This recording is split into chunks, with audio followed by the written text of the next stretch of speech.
Following Mimi's instructions, you kept watch over the town of Duskgate during the daylight hours for the next few weeks. Eager to prove yourself and earn her trust, you asked to meet to deliver your report. Mimi agreed, and you arranged to meet at the Nite diner in the early hours of the morning.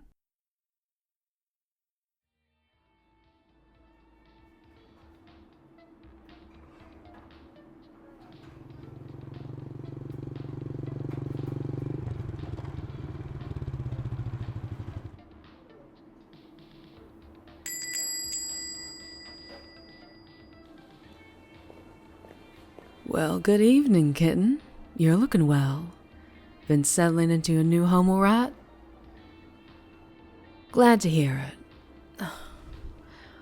I hope you've been staying out of trouble. No more chasing after vampires on motorbikes or getting jumped by hungry leeches in dark alleys. Well, it's nice to know you can follow orders. And don't you worry, kitten.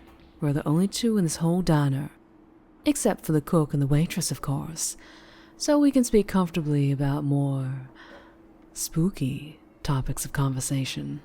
But do keep your voice down, just to be safe. Well, hey there, Mimi. Is this a new friend of yours? It is indeed.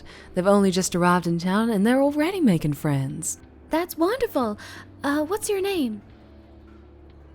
Lovely to meet you. I'm Marianne. Just so you know, newbie, we're open 24/7 here at the Nite Diner, and the kitchen never closes. Did you get a chance to look at the menu while waiting for Mimi? Perfect. What can I get you? Wonderful choice. And you'll get your regular Mimi? Or did you want to try something different? We just got a new donor the other day. Just my regular, thank you. Alrighty, I'll be back with y'all's orders in just a moment. Thank you. Yeah, Marianne is an absolute peach. Probably one of the sweetest souls in town, and has been a huge help over the years.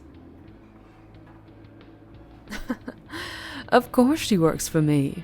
A charming waitress who works at a 24/7 diner where both locals and visitors come and go.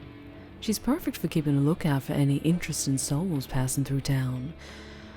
But she's restricted to only what she can see in the diner, so I'm glad to have more eyes out on the field. Speaking of which, you wanted to meet up because you noticed something. What is it? There's more vermin around town than usual? What kind? Flies, spiders, rats. Well, it's to be expected from a small town with a partially supernatural population. Some of them like to keep familiars like rats or ravens or cats, but they usually keep them under control. Where have you noticed these swarms gathering? And here you go, newbie. And here's your regular Mimi, 98.6, A positive with the mug pre-warmed. Take your time and let me know if there's anything else I can get y'all. But here's the bill. Thank you. And underneath the bill, her weekly report. You eat while it's still hot, and I'll take a look at this, okay? I'm kind of surprised you didn't order the apple pie. I'd highly recommend it when you come here next time. I can't eat it myself, but it always smells incredible. Reminds me of you a little.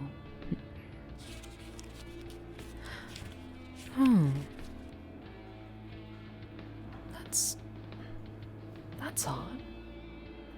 Oh, it's just that normally there's at least one or two individuals that catch Marianne's eye. A migrating werewolf, a vampire on the run. But there's nothing. If anything, her other regulars haven't been seen all week. It's days before the full moon, so they're not trying to get away from the werewolves during Primal Week. This doesn't make any sense. Shit, I'm sorry, kitten. I interrupted you. What else did you want to tell me? you think you know what's causing the increase in vermin, do tell.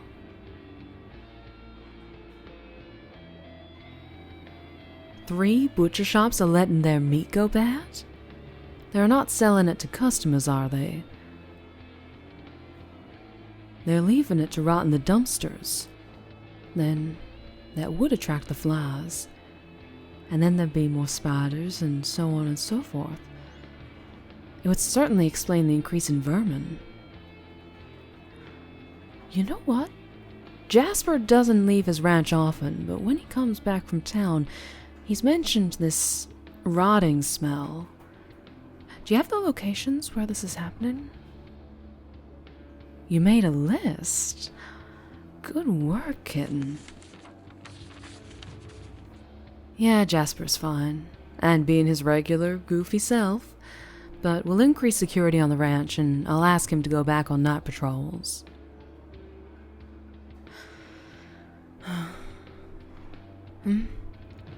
Oh, I'm fine. I've just been a little on edge. This helps, though. I was starting to get hungry, and you sitting across from me wasn't helping. But with this mess with the butcher shops, don't dig too deeply unless I say so, okay? We still don't know what you're capable of, and you might just be the dark horse I need. But as thanks for your help, I got you a little something.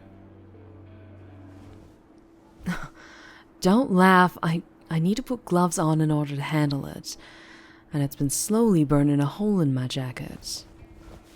Here. And sorry, I need to close my eyes when you take it out of the bag. I tend to get a little agitated when looking at crosses. I know you're not supposed to wear rosaries around your neck, but put it on and tuck it inside your shirt. It'll help protect you from at least some of the monsters around you. It'll certainly make it trickier for me to take a bite out of you. Is it on? Can I open my eyes? Oh, thank you. Just be sure to keep it out of sight when I'm around, okay? And sorry I'm not my usual flirtatious self, it's just... You know that feeling people talk about?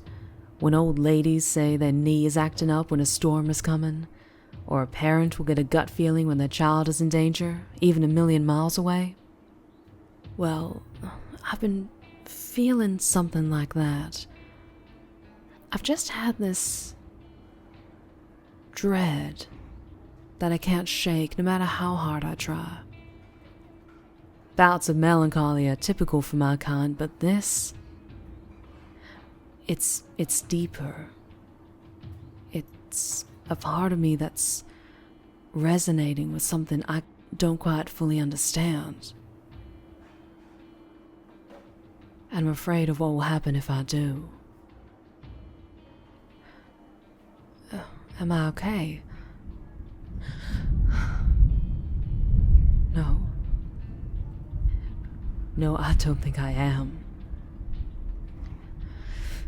Can you promise me something, kitten? No matter what you do, don't take off that rosary. Call it paranoia, but it feels like the nights are getting darker, and a cruel, cold storm is on the horizon.